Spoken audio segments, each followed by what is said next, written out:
Bonjour, bienvenue, ravi de vous retrouver. Aujourd'hui, les TBO vous propose une plongée dans l'histoire, celle du fort de Berthaume, situé sur la commune de Plougonvelin, au nord de Brest. Cet ancien fort militaire veille sur le goulet du haut de ses 37 mètres. Tout l'été, l'association Berthaume propose des visites comptées les mardis après-midi et mercredis soir. Petit aperçu dans un instant, mais tout de suite, jetons un coup d'œil sur l'actu de ce mardi 8 juillet 2014.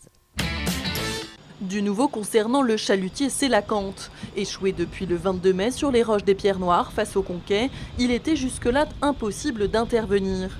Une équipe d'une vingtaine de personnes appareille ce mardi pour procéder au renflouement du navire. Le bateau est posé sur les pierres noires, sur des rochers. Donc on va profiter des marées basses et des marées hautes, soit à sec ou en plongée, pour mettre des volumes d'air fermés à l'intérieur du bateau. Évidemment, ce sont des renflouages compliqués, mais que l'on a déjà fait. Le remorquage du Sélacanthe est prévu pour les prochaines grandes marées, aux alentours du 15 juillet. Les vacances ont débuté pour certains et qui dit vacances dit farniente, baignade. Alors pour que tout se déroule sans accroc, les pompiers secouristes sont à poste sur les nombreuses plages du Finistère. Xavier Patrijon est allé à la rencontre de ces sauveteurs sur la plage de Penn 13 à Saint-Nic en baie de Douarnenez. C'est le début de l'été et les plages reprennent vie. Et eux aussi d'ailleurs. Il s'agit des nageurs sauveteurs. Une cinquantaine de plages sont surveillées cette année dans le Finistère et plus d'une vingtaine d'entre elles le sont par des sapeurs-pompiers volontaires. Ici, à Saint-Nic, les vacanciers commencent à arriver, alors les sauveteurs sont prêts. L'organisation que l'on propose, c'est d'avoir en permanence, pendant les plages d'ouverture, d'avoir trois sauveteurs, un chef de poste et puis deux sauveteurs. Et pour certains de ces sauveteurs, il s'agit de leur première saison. Déjà, ça va me servir d'expérience pour moi, pour les prochaines années, et puis que tout se passe bien pour les baigneurs. Justement, on leur souhaite justement pas de bobo pour cet été. D'autres, comme Juste, viennent de très loin pour profiter du cadre parfois paradisiaque de nos plages. En fait, j'ai passé mon BNSSA en Alsace, enfin dans les Vosges plus particulièrement. Et je voulais travailler sur les plages du Finistère. Je connaissais déjà un peu la région. C'est le travail plus en extérieur, oui, et puis le travail en plus petite équipe qui est intéressant. Mais plutôt que d'observer le paysage, ils s'entraînent. Et finalement, ce n'est pas si simple d'être sauveteur. On va commencer par un entraînement sur la plage, donc musculation, course à pied, natation. Ensuite, mise en place du poste et début de la surveillance. C'est surveillé de début juillet à fin août, voire début septembre, de 13h à 20h. Même s'ils sont là, la grande règle c'est de rester prudent et à l'écoute de ces pompiers volontaires. Et je crois que c'est d'ailleurs le premier des conseils, c'est de les écouter, puisqu'ils ont la connaissance du site et que quand ils hissent le drapeau selon la couleur, c'est de respecter ces consignes. Allez, avant l'arrivée des touristes, il faut tout de même en profiter un peu. 20,47, c'est la meilleure note du cru 2014 du baccalauréat dans l'Académie de Rennes. Et c'est une lycéenne de l'Andivisio qui l'a obtenue. Gaëlle Lanuzel était élève en terminale S au lycée du Léon. David Cormier l'a rencontrée. Vendredi, c'était les résultats du bac. Depuis, les élèves ont eu leurs notes. Certains ont littéralement cartonné. En moyenne, j'ai eu 20,47. Et sur combien? Sur 30? Sur 20. J'ai un bac S section européenne que j'ai eu au lycée du Léon. J'ai obtenu au bac 7 20 sur 20 et c'est grâce aux options, donc latin en option 1 et section européenne en seconde option que j'ai pu obtenir une telle moyenne. J'ai travaillé régulièrement et toute ma scolarité, j'ai fait en sorte d'atteindre mes objectifs et je me suis donné les moyens d'obtenir des moyennes qui me convenaient. Environ 18 depuis des années. Pour l'heure, Gaëlle prépare un mois en immersion dans une famille à Perth, en Australie. Et ensuite, j'intègre à la rentrée le cycle préparatoire de Bordeaux pour rentrer à l'École nationale de sciences cognitives dans 2 ans. Donc je vais suivre un cursus d'ingénieur. Alors en tant qu'ingénieur en sciences cognitives, on travaille surtout dans l'ergonomie, sur les interfaces homme-machine et tout ce qui est intelligence artificielle. Soit on va utiliser la technologie pour venir en aide aux personnes, donc soutenir des handicaps, etc. Soit à l'inverse, on peut chercher donc à améliorer des robots, créer des logiciels pour des drones, je ne sais pas, ce genre de choses. Gaëlle travaille une vingtaine d'heures par semaine en dehors des cours. À part cela, elle fait de l'escrime et elle joue de la harpe.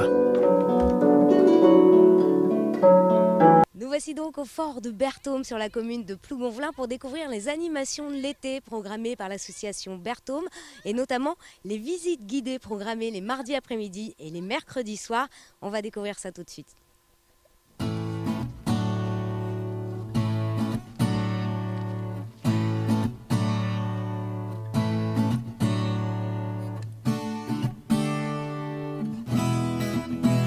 Et vous savez ce que l'on dit? La meilleure défense, c'est l'attaque. Et donc, on ne sait pas trop comment nous placer, mais certains considèrent qu'on est un petit peu au moment de la piraterie aussi déjà. Nous sommes en compagnie de Christine Romain, présidente de l'association Berthaume. Vous organisez tout l'été, les mardis après-midi et les mercredis soirs, des spectacles, des randonnées autour du fort de Berthaume. D'où est venue cette idée en fait? Eh bien, cette association a déjà plus de 10 ans d'existence et les personnes qui l'ont créée ont imaginé autour de faits historiques quelques petites scénettes qui, au fil des ans, ont un petit peu se sont améliorées, évidemment. Et nous avons gardé les faits d'histoire, mais nous avons, autour de cette histoire, imaginé quelques légendes qui auraient pu se passer sur le fort. Voilà. Donc c'est un peu romancé parfois. C'est un peu romancé, et oui, ce n'est pas de l'histoire pure. Et nous avons à peu près une centaine de figurants, tous bénévoles, qui viennent s'amuser en famille la plupart du temps, des petits-enfants jusqu'aux grands-parents quelquefois, tous les mercredis de l'été effectivement, et nous avons donc 2 spectacles, un à 20h15, un à 21h30, quelquefois nous débordons d'un petit quart d'heure selon le nombre de spectateurs. Et le mardi après-midi. Et le mardi après-midi, donc ce sont des visites guidées, alors là un peu plus historiques en fait, hein, mais nous essayons aussi de les mettre quand même en vie d'époque, dirons-nous, avec des guides qui sont costumés, donc selon les différentes époques évoquées sur les visites. Quelques ingénieurs militaires de l'époque, et se dire comment faire pour acheminer facilement, tranquillement, des munitions. Pendant que la visite se poursuit, éclipsons-nous pour aller découvrir une autre animation du fort de Berthaume.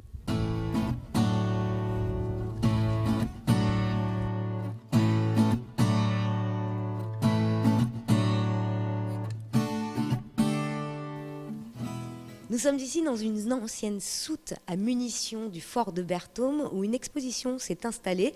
Allons à la rencontre de Michel Ferran, président de l'association des sous-mariniers du Finistère. Bonjour Michel. Bonjour. Alors expliquez-nous ce que vous faites ici, dans ce fort de Berthaume. Eh bien, nous sommes une association de sous-mariniers. Nous avons voulu, entre guillemets, vulgariser les connaissances des sous-marins en pensant que Brest est un port de sous-marins et nous avons voulu permettre aux Brestois et aux touristes de venir apprendre ce que c'est qu'un sous-marin. Voilà. Alors dites-nous Michel ce qu'on trouve dans cette salle. Alors on trouve pas mal de choses. On a récupéré donc ici par exemple nous avons le PCP, c'est-à-dire le poste de conduite de la propulsion où nous avons les différents pupitres qui vont servir à la distribution d'électricité, le réacteur nucléaire et la propulsion vapeur. Voilà. Ça vient d'un sous-marin ça ? Alors cette partie-là vient de simulateurs que nous avions à la base des sous-marins avant pour s'entraîner, alors que plus tard nous allons voir ici. Allons voir.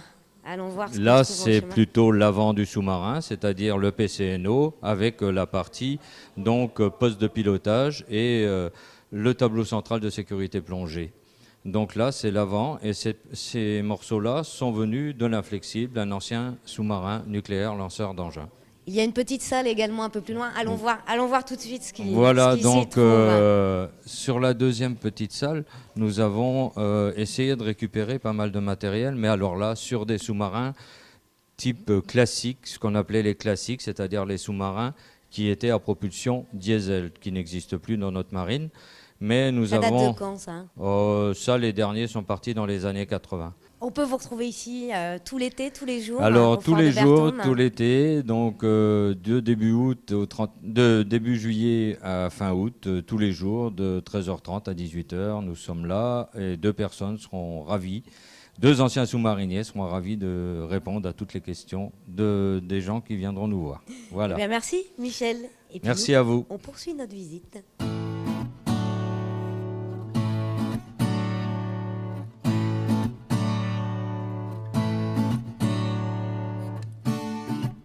Nous sommes en compagnie de Monsieur de Vauban qui anime les visites guidées au fort de Berthaume. Dites-nous, Monsieur de Vauban, que présentez-vous aux visiteurs? On explique l'histoire du fort, il s'est passé tellement de choses sur ce fort, je ne pourrais pas vous les raconter en quelques minutes, mais il faut du temps. Et pour cela, y venir le mardi, par exemple, en visite guidée, ça vaut la chandelle, quelque part. Quelles sont les questions les plus récurrentes? Alors, les questions les plus récurrentes sont sur notamment l'affaire de Portsmouth, qui a toujours son nom traduit en français Primauguet, car une frégate de notre marine royale a toujours ce nom, et est venue d'ailleurs y célébrer les 500 ans de sa victoire posthume, qui s'est passé un certain 1512, donc 2012-1512, premier fait de guerre important. Et le deuxième, c'est le fameux sieur Sébastien le Prest, qui a fini au nom de Vauban, qui a fait ses premières armes, non pas ici, mais les a confirmées, en gagnant une célèbre bataille qu'on a appelée celle de Camaret. Et donc elle a démarré un petit peu à Berthaume la veille, pour se terminer à Camaret. Et donc Vauban a eu sa promotion après cette bataille. Et tout cela intrigue. Merci Daniel Hervé de votre nom civil et de Monsieur de Vauban pour cette visite costumée.